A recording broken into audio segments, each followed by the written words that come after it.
қабыл етіп, елдің амандығын беріп, дініміздің Алла Тағала еңсесін биік етіп, барша мешіттер жамағатымызбен көркейтіп жасаған дұға тілектерімізді Аллахымыздың қабыл еткейсін. Аллаху акбар.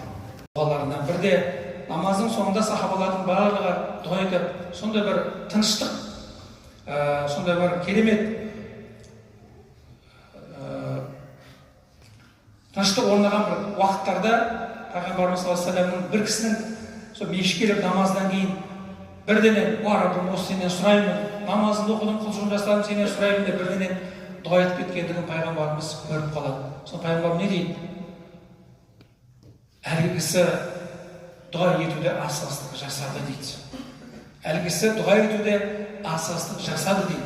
Яғни асығыстық деген сөз ең бірінші барып құрмет, ізет Алланы ұлықтап, мадақ сана айтып, Аллаға жалбарынудың басты дұға етудегі оның әдептер екендігін Пайғамбарымыз біздерге жеткізді. Уджибу даъвата да'i. Алла Тағала жақынмын, менен дұға етіп сұрағандардың дұғасын, тілеуін қабыл етемін дейді.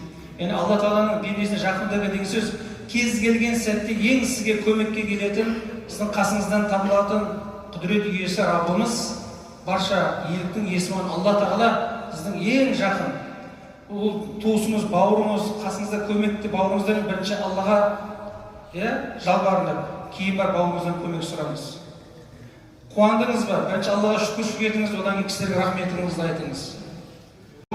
Адам баласы кемелдену жолында Аллаға жақын болады, ол ибадат қылады. Кезіндегі қаншама ұлы тұлғалардың, әулие абыздардың, ишандардың, қаншама қазақ даласының өзінде керемет, сонда өмірін бүгінгі күнге де ұрпақтар айтып жүретін небір тұлғалар өмірден өткен. Олардың барлығы жайдай ұлы тұлға болған жоқ. Ол шын мәнінде Құдай Тағаланың құдіретін сезініп біліп, Аллаға өзінің әлсіз екендігін түсінген сол пенделері өмірін Құдайға арнап, бір ғана Алла менен өмірін байланыстырған жандар.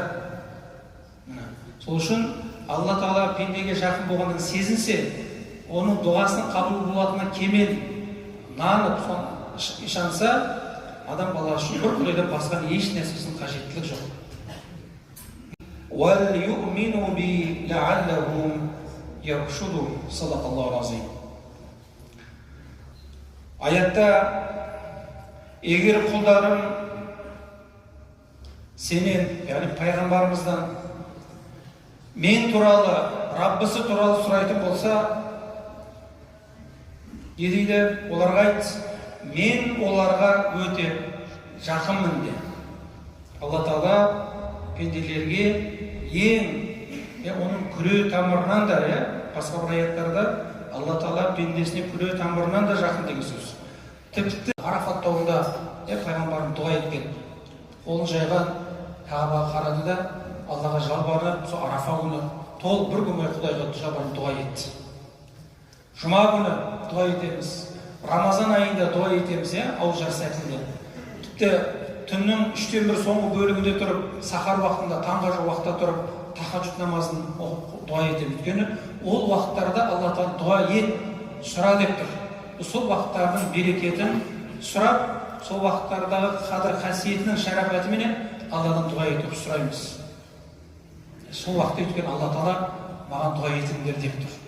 Міне дұға ететін кісі де, дұға ететін уақыты да мүмкіндігінше таңдап Алла Тағала қабыл ететін, сондай Алла сұра деген уақыттарда дұға еткендігіміз, бұл да дұғаның әдептерінен екен, құрметті жамағат. Және де дұғаның әдептерінен имам Ғазали өз кітабында айтады, белгілі бір сәттер болады. Уақыт түсінікті, енді сондай бір сәттер болады, ол уақытта дұға қабыл болады. Мәселен, Пайғамбар саллаллаху алейхи вассалам айтады, азан менен қаматтың ортасындағы жасалған дұға қабыл дейді. Жасай беріңіз, Зания деп жатыр мұнда.